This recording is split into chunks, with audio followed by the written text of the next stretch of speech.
Assalamualaikum everyone, this is RPHV and welcome to the platform of Pharmapedia with a new drug that is a drug 2. And what is it today? Drug that is acylfenane. So let's begin the video. Acylfenane belongs to the class of the drug phenyl acetic acid and it is available in the tablet, SR tablet, capsule. SR tablet is basically the sustained release tablets and the injection form in the 150 mg strength. So what is the basic mechanism of action of acylfenane? It is non-steroidal agent with a marked anti-inflammatory and analgesic properties, and its mode of action is based on the inhibition of prostaglandin, or particularly prostaglandin E2, because it inhibits the enzyme COX-2.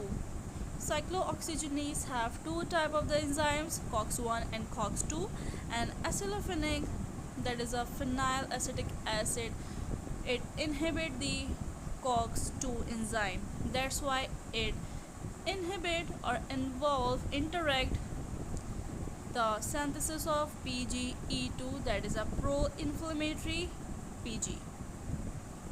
So what is the indication of acylfenane? It is used in osteoarthritis, RA and AS. Its doses, as you can see here on the left on the side, it is a brand name of acylfenane, that is Airtal, and it is available in film coated tablets also with a strength of 100 mg. So its adult dose is 100 mg morning or evening, that's mean BD. In children it is not recommended because of no safety and efficacy profile.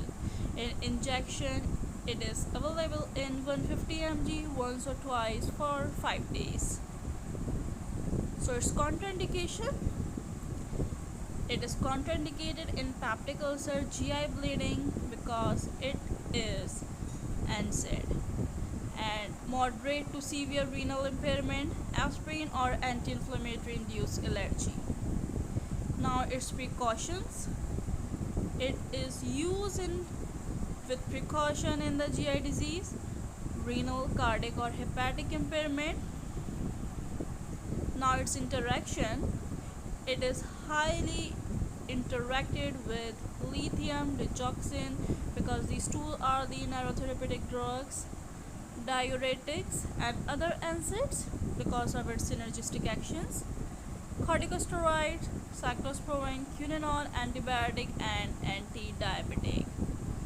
Now it's time to the adverse effect of the drug, that is acylfenane. Its most pronounced adverse effects are GI upset, dizziness, increased hepatic enzymes and pruritus. Its doses modification, it is used in caution with mild or moderate hepatic impairment. Avoid in the hepatic failure. Dose adjustment, consider initial dose reduction to 100 mg daily in the mild to moderate impairment. Avoid in moderate to severe renal impairment or not use. Dose adjustment, the lowest effective dose should be used for the shortest possible duration, and obviously the monitoring is required in the renal impairment or the hepatic impairment patient. Sodium and water retention may occur, possibly leading to the renal failure.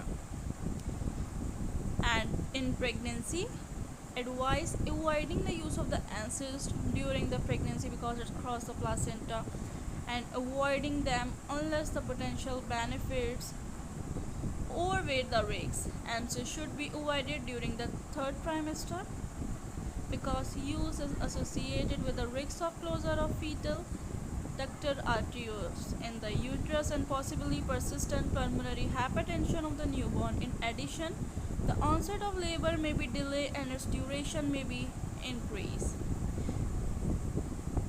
And that's all with this drug. Inshallah, meet with the new drugs in the new video. Till that, Allah Hafiz.